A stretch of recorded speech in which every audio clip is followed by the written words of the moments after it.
Welcome to another video of Food Nourish Deep Dives, the videocast of foodnourish.net, where we explore topics like health, food, supplements, and alternative approaches to health and wellness.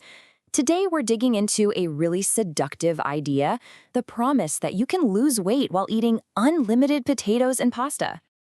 I mean, it sounds incredible, doesn't it?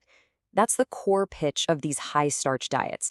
And, if it's giving you some flashbacks to the whole low-fat craze of the 90s, well, you're not alone. The promise is so simple. Eat mountains of carbs just as long as you keep your fat and protein super, super low. But as we've definitely learned over the years, what sounds simple often has a hidden metabolic cost. And that's exactly what we're going to explore today, because the catch, according to a whole lot of mounting evidence, is that this approach might actually be setting you up for more metabolic problems than it solves. So first, let's just get really clear on what this diet actually is. Okay, so at its core, a high-starch diet makes starches the absolute foundation of every single meal.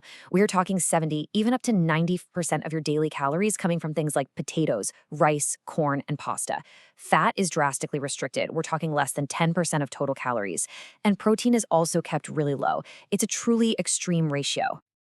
So let's put the big promises of this diet right under the microscope and see how they really stack up against our metabolic reality. This right here is the #1 reason people get drawn into this way of eating.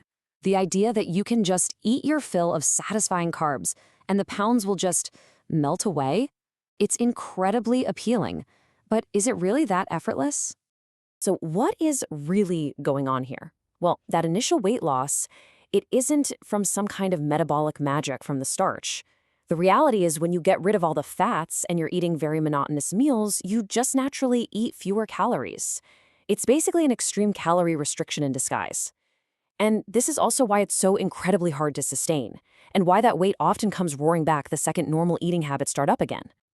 Okay, now the second claim is even bolder, that a high-starch diet can be used to treat or even reverse serious chronic diseases.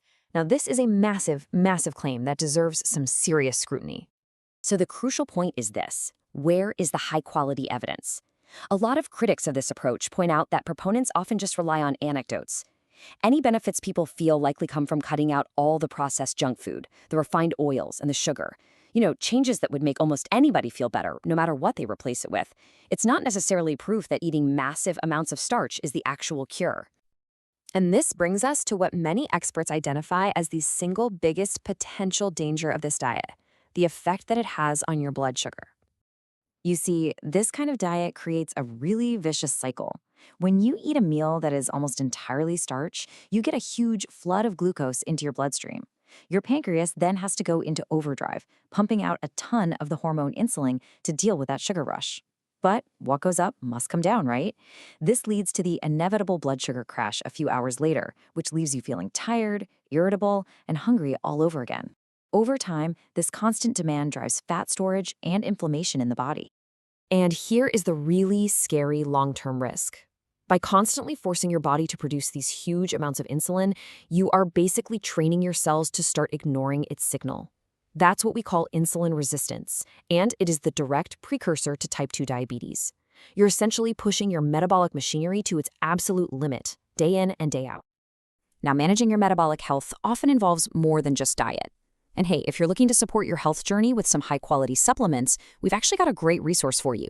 Just head over to foodnourish.net/deals. You'll find great discounts from major brands like Perpetual Life, iHerb, Source Naturals, and a whole bunch more.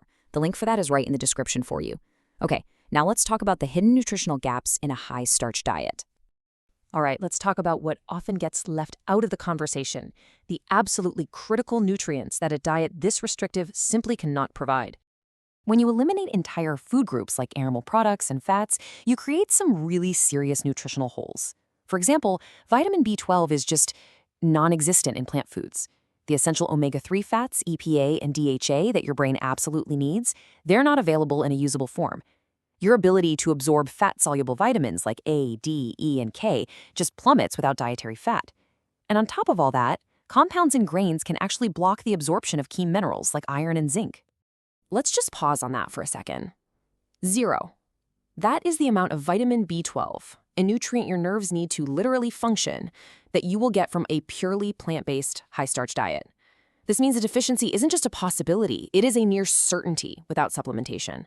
And the consequences, things like permanent nerve damage, are incredibly serious. And it doesn't stop there. The combination of low fat and potentially inadequate protein quality can lead to muscle loss, which in turn slows down your metabolism. And just on a practical level, a diet this restrictive is just so hard to maintain. It can be really socially isolating, and for most people, it's simply not sustainable in the real world. So if flooding your body with starch isn't the answer, what is?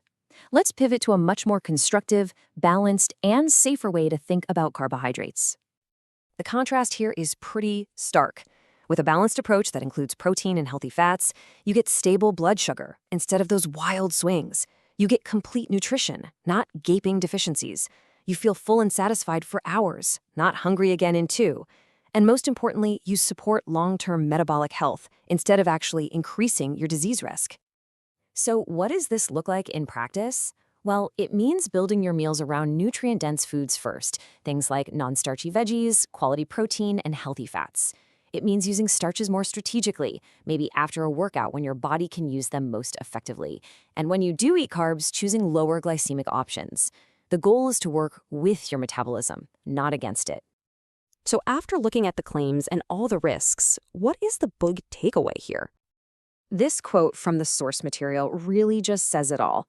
Constant metabolic stress from extreme dietary choices is just not a recipe for long-term health. Your body really thrives on stability. And this is the bottom line. Extreme diets are exciting, they make for great marketing, but they so often fail in the long run. The quote, boring approach of a balanced, flexible diet that includes all the macronutrients in moderation, that's what truly builds sustainable, lasting health. It's a question worth asking, right? Not just about our food, but about a lot of areas of health. Is that steady, consistent path ultimately more powerful than the drastic, all-or-nothing approach? We'll leave you with that thought. If you want to dive deeper into this topic, you can find the link to the full resource article down in the description below. And hey, if you found this useful, please hit that like button. It really helps us grow our channel. And be sure to subscribe so you never miss another deep dive into health matters. Thanks for watching.